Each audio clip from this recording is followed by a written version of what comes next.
What is going on, Pats Nation? You guys already know who it is. Patriots Global back here with another video. And in this one, we are going to be talking about the New England Patriots claiming quarterback Matt Corral off waivers from the Carolina Panthers. Now, this move does mean that Corral is going to be on the Patriots 53-man roster, not the practice squad. I've seen some confusion there. And yes, this does mean that he is QB2 on the current roster. Will the Patriots roll with a quarterback 3? We'll see. But right now we know that Malik Cunningham and Bailey Zappi both reverted back to the Patriots practice squad. But both of those guys at any point could be signed by another team to their 53-man roster. They can't claim those guys and sign them to their practice squad. They would have to sign them to their active roster, which does put them in jeopardy at some point. But Matt Corral here is, at least for now, on the Patriots 53 and backing up Mac Jones. Before we hop into today's video, though, I do want to give you guys just a little quick update on everything that's going on with the channel. First off, I just want to thank each and every single one of you for being as supportive as you've had. I've had you guys constantly hitting me up in my comment section here on YouTube or Instagram, or even emailing me asking, what can I do to support the channel through this, hard time? What's going on with the channel, what's happening. So for those of you who don't know, the channel was demonetized August 28th. And unfortunately, too, YouTube doesn't want to give this channel what it made in August. So the month of August it's just about over. But everything I made this month, they essentially are refusing to give me.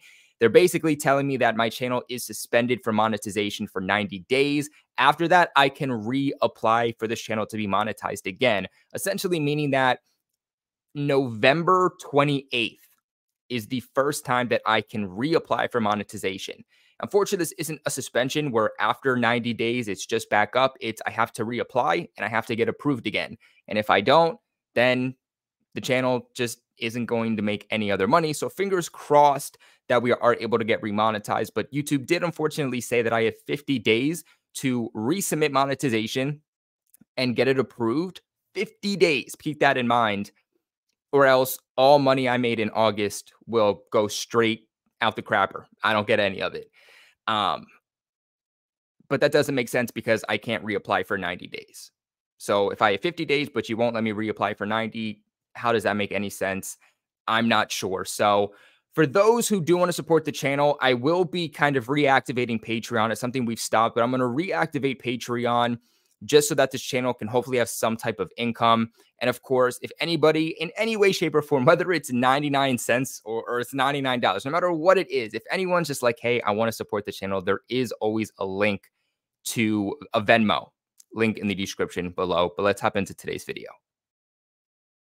So Matt Corral making this Patriots 53-man roster is something that, quite honestly, I don't think Matt Corral thought was actually going to happen. It sounded like on Tuesday he thought that he was going to make the Carolina Panthers 53-man roster. He said that essentially he can't wait to get in the quarterback room with first-round pick Bryce Young and, of course, Andy Dalton, who they added this offseason as a backup quarterback. Now, Corral was going to be the third quarterback on this roster for obvious reasons. Corral was going to have to perform exceptionally well to push Andy Dalton off that QB2 roster for the Carolina Panthers. Obviously, Bryce Young, they had to trade up, give up a haul for to get the first overall pick and draft him, no matter how he performed. It doesn't matter if he was the worst quarterback in that room. Bryce Young was going to be their starting quarterback, and nobody was going to push him off that roster. I also think that it was going to be very difficult for any quarterback to come in and push Andy Dalton off unless it was another veteran quarterback, because when you have a first-round pick, you have a young rookie quarterback that you are investing every asset you have into. If things don't go well or he gets injured or you're just trying to help develop him, you need a veteran quarterback in the room to help. Andy Dalton for the Carolina Panthers is that guy for Bryce Young, just like Brian Hoyer was that guy for Mac Jones. This is essentially how you help develop that young, thriving quarterback. So that thrusted Matt Corral into the position where he was going to be quarterback 3, and there was essentially nothing that he was truly going to be able to do about it. The Carolina Panthers decided that they were going to pick up an offensive guard off waivers, and they said, well, that was our last roster spot. We have to release somebody. And Frank Reich apparently felt that this offensive lineman was more suitable and more needed to their 53-man roster, his words, not mine, than Matt Corral was going to be as a quarterback 3, despite them drafting him in the 3rd round just in 2020. And it's actually funny how the trade went down during the time of the draft because, like I said, the Panthers selected Corral in the 3rd round of the 2022 draft, but they traded up in order to get him. Funny enough, they actually traded with the Patriots in order to trade up and select him. So the Patriots traded a 3rd round pick to Carolina in 2022. The Panthers obviously select Matt Corral. And with the picks that the Patriots received, by trading down with Carolina, they decided to draft Bailey Zappi and Marte Mapu. That's what those picks ended up becoming. The Patriots now have Matt Corral, Marte Mapu, and Bailey Zappi. So just one of those moments where Bill Belichick absolutely finesses. And if that isn't funny enough, the funnier part about Matt Corral and his relation to the New England Patriots is the fact that he spent the entire 2022 season on injured reserve, which is why he wasn't the starting quarterback for the Panthers last season, because he actually sustained a ligament tear that he suffered in the preseason last year against the New England Patriots. So it seems like every single avenue that Matt Corral goes about, it's somehow related back to the Patriots, right? Obviously traded with the Carolina Panthers that he could be drafted, or excuse me, traded with the Patriots so the Carolina Panthers could draft him. Then he tore his ligament against the Patriots in the preseason. Now he's on the Patriots. So I think he's. And I will say, too, the Carolina Panthers did want to get him back on their practice squad, but that was only if he cleared waivers. Obviously, the Patriots put in that claim, so ultimately he didn't. In terms of what he's going to bring to the Patriots, I think he's still raw.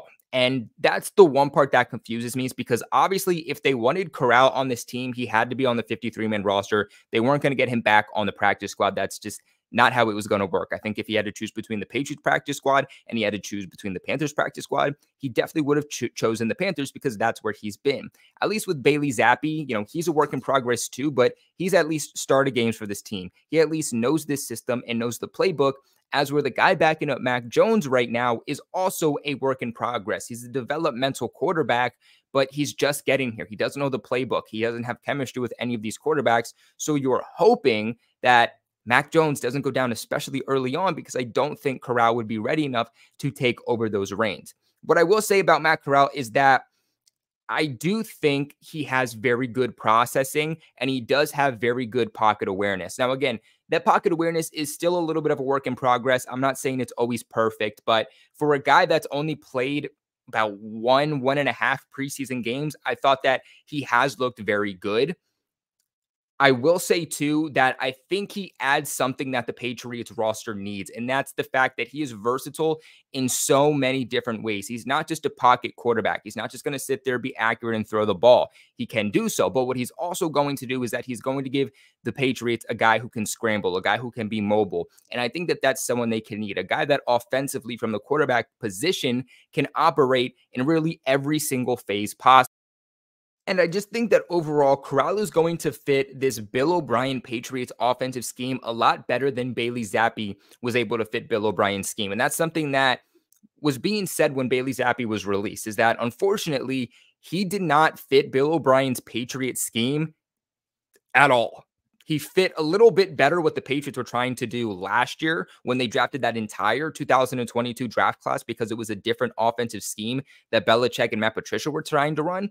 But now it's a completely different scheme again, going back to this old school Patriots playbook with Bill O'Brien here. And I think that Matt Corral is a guy that fits that bill, fits this system a lot better than somebody like Bailey Zappi does. So I think he would be more productive here.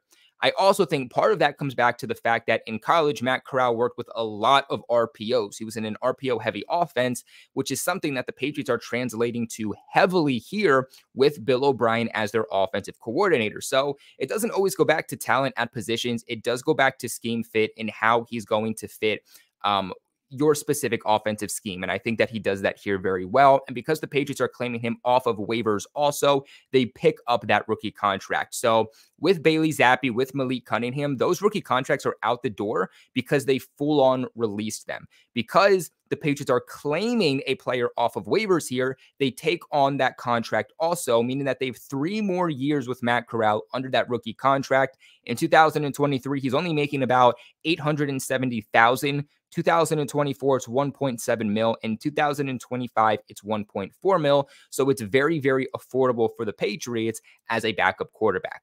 But what are your guys' thoughts on Matt Corral joining the New England Patriots as QB2 behind Mac Jones? Let me know in the comment section below. Remember to leave a big like on this video and, of course, subscribe to the channel for all of your New England Patriots news. I appreciate you guys for watching. And, of course, never forget,